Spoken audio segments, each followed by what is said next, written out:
Four Madhya Pradesh Chhattisgarh. मैं हूं आपके साथ हिमानी कटारिया। बुलेटिन की शुरुआत करेंगे छत्तीसगढ़ की बड़ी खबर के साथ। छत्तीसगढ़ में कोयला और शराब घोटाले में ईडी की बड़ी कार्रवाई होती हुई नजर आ रही है। शराब और कोयला घोटाले में 100 से अधिक लोगों पर एफआईआर दर्ज कर ली गई है। इसके साथ ईडी ने एंटी करप्शन ब्यूरो में दर्ज करवाई गई है ये एफआईआर। कोयला घोटाले में 30 से अधिक लोगों के खिलाफ नामजद एफआईआर। शराब घोटाले में 70 से ज्यादा लोगों के खिलाफ नामजद एफआईआर। छत्तीसगढ़ के 2 पूर्व मंत्री भी इसमें शामिल, पूर्व विधायक के खिलाफ भी ये एफआईआर दर्ज की गई है। इसके अलावा अधिकारियों के नाम भी इसमें शामिल है। पूर्व सीएस और आईएएस अधिकारियों सहित कई नेताओं का नाम भी इसमें शामिल है।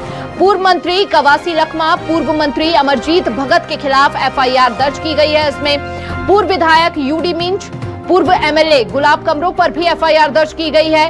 कांकेर के पूर्व विधायक शिशुपाल के खिलाफ भी मामला दर्ज किया गया है। इस पूरे मामले से जुड़ा हुआ पूर्व एमएलए चंद्रदेव राय, बृहस्पत सिंह, इदरीश गांधी पर भी एफआईआर। इसके अलावा सौम्या चौरसिया, रानू साहू, समीर बिश्नोई का नाम भी शामिल है। यश टुटेजा, विवेक ढांड, अनिल टुटेजा का नाम भी शामिल है। कांग्रेस के कोषाध्यक्ष राम गोपाल अग्रवाल, विजय भाटिया के खिलाफ भी एफआईआर दर्ज कर ली गई है। तो यह बड़ी जानकारी फिलहाल इस वक्त आपको दे रहे हैं। शराब और कोयले घोटाले को लेकर ये लंबी लिस्ट सामने आई है, जहां पर 100 से अधिक लोगों के खिलाफ एफआईआर दर्ज की गई है। ईडी ने एंटी करप्शन ब्यूरो को लेकर ये एफआईआर दर्ज की है। कोयला घोटाले में 30 से अधिक लोगों के खिलाफ, शराब घोटाले में 70 से ज्यादा लोगों के खिलाफ नामजद एफआईआर है। छत्तीसगढ़ के 2 पूर्व मंत्री भी इसमें शामिल है इस लिस्ट के अंदर। वहीं आपको बता दें कि पूर्व अधिकारियों के नाम भी इस लिस्ट में शामिल हैं। छत्तीसगढ़ में कोयला और शराब घोटाले में यह मामला दर्ज किया गया है। पूर्व मंत्री कवासी लखमा और तमाम नेताओं के नाम इसमें शामिल हैं।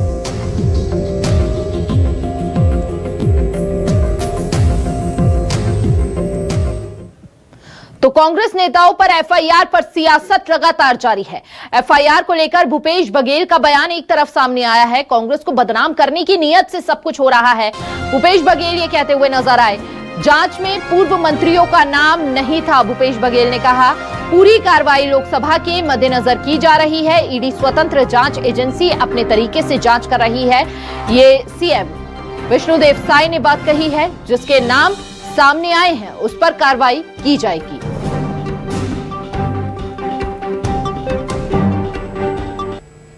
ईडी के आवेदन पर एसीबी ने केस रजिस्टर्ड किया है और सारे हमारे नेताओं के नाम उसमें लिखा गया है।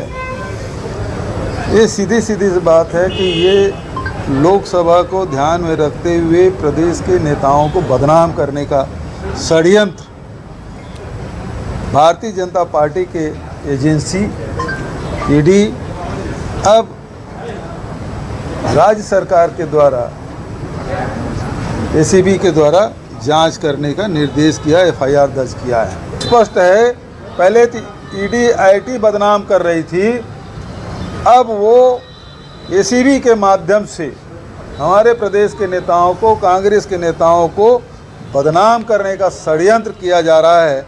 और इस छोटी सोच के लिए विष्णुदेव साय की मैं निंदा करता हूँ।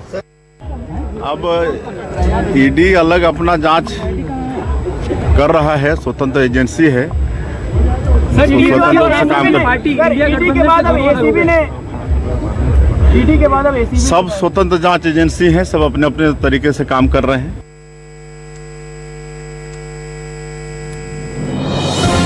और आपने दोनों के बयानों को सुना। छत्तीसगढ़ में कांग्रेस नेताओं पर एफआईआर पर सियासत गरमाती हुई नजर आ रही है। कांग्रेस को बदनाम करने की नीयत से सब कुछ हो रहा है। एक तरफ पूर्व सीएम भूपेश बघेल यह बात कहते नजर आए, तो वहीं दूसरी तरफ छत्तीसगढ़ के सीएम साय ने कहा कि ईडी स्वतंत्र जांच एजेंसी है, अपने तरीके से जांच कर रही है और जिन लोगों के नाम सामने आए हैं उनके खिलाफ कार्रवाई जरूर होगी।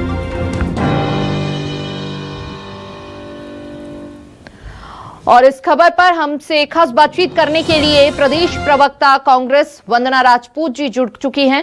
बहुत बहुत स्वागत है वंदना जी आपका। मेरा पहला सवाल आपसे यही है, क्योंकि साय कह रहे हैं साफ तौर पर कि स्वतंत्र एजेंसी है ईडी और वो जो कार्रवाई कर रही है, जिसके खिलाफ कार्रवाई कर रही है वो होगी, क्या प्रतिक्रिया आपकी? संस्थानिक संस्थाओं का कैसे दुरुपयोग किया जा रहा है हम बहुत अच्छे से देख रहे हैं। अगर ईडी का मामला सिर्फ विपक्ष के नेताओं पर ही क्यों चलता है? अभी तक भाजपा के जो कार्यकर्ता है, भाजपा के जो नेता है, किसी के हाथ तक तो ईडी जाते नहीं देखे। क्या भारतीय जनता पार्टी के नेता इतना सज्जन है या इतना ये लोग भ्रष्टाचार से दूर है, ऐसा आपको लगता है क्या? बताइए। मतलब आप देखिए आज ईडी किसके इशारे पर कार्य कर रही है, हमको ये कहने की जरूरत नहीं है।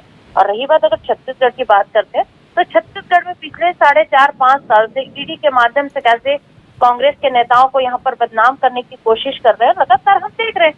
पिछले 4.5 साल से लेकिन मुख्यमंत्री कह रहे हैं स्वतंत्र एजेंसी है, वो अपना कार्य कर रही है, जो उसे सही लगेगा, जो इस जांच में निष्पक्ष पाया जाएगा उसके खिलाफ जो भी कार्रवाई होगी और जो भी फैसला होगा वो स्वतंत्र है लेने के लिए। इस बीच हमारे साथ प्रदेश मीडिया प्रभारी बीजेपी के अमित चिमनानी जी भी जुड़ चुके हैं, उनसे जान लेते हैं। कांग्रेस लगातार ये बार बार कह रही है कि बीजेपी केवल और केवल षड्यंत्र रच रही है, ईडी का दुरुपयोग कर रही है और जानबूझकर कांग्रेस के नेताओं की छवि को धूमिल करने के लिए चुनावों से पहले ये कार्रवाई हो रही है। क्या रिएक्शन आपका? कि भ्रष्टाचार के मामले जब छत्तीसगढ़ में उजागर हो रहे थे और कई अधिकारियों के घर से सोना, चांदी, हीरे जवाहरात और नगद मिला था, तब ऐसा लगा था कि ये भ्रष्टाचार का एक प्रशासनिक मामला है। लेकिन जब उनकी गिरफ्तारी हुई तो जिस प्रकार से कांग्रेस पार्टी ने उनका समर्थन किया और आज भी उनका समर्थन कर रही है और ऐसे सभी लोगों के समर्थन में खड़ी है जिन लोगों को भ्रष्टाचार के खिलाफ जेल में जाना पड़ा और जमानत तक नहीं मिली है, तो इससे ये साफ हो जाता है, बार बार उनके बयानों से साफ होता है कि इस भ्रष्टाचार में वो भी भागीदार हैं। नहीं, वो टाइमिंग पर सवाल उठा रहे हैं कि आखिर चुनावों से पहले ही क्यों कार्रवाई होती है? देखिए, चुनाव तो होते ही रहते हैं, हमेशा कहीं न कहीं पर चुनाव होते हैं। और छत्तीसगढ़ में जहां तक मुझे ध्यान आता है कि छत्तीसगढ़ विधानसभा चुनाव के शायद 2-2.5 साल पहले ही जांच एजेंसियों ने जांच शुरू की और 1 साल तो हो गया। मुझे लगता है कि जो पूर्व मुख्यमंत्री जी की सचिव हैं और जो उनके विभाग के मुख्य अधिकारी हैं वो तो 1 साल से लगभग जेल में है, उनको माननीय न्यायालय से जमानत नहीं मिल पा रही है। तो ऐसे में कांग्रेस पार्टी को ऐसे लोगों का साथ देना चाहिए क्या जिन्होंने छत्तीसगढ़ के लोगों का, गरीबों का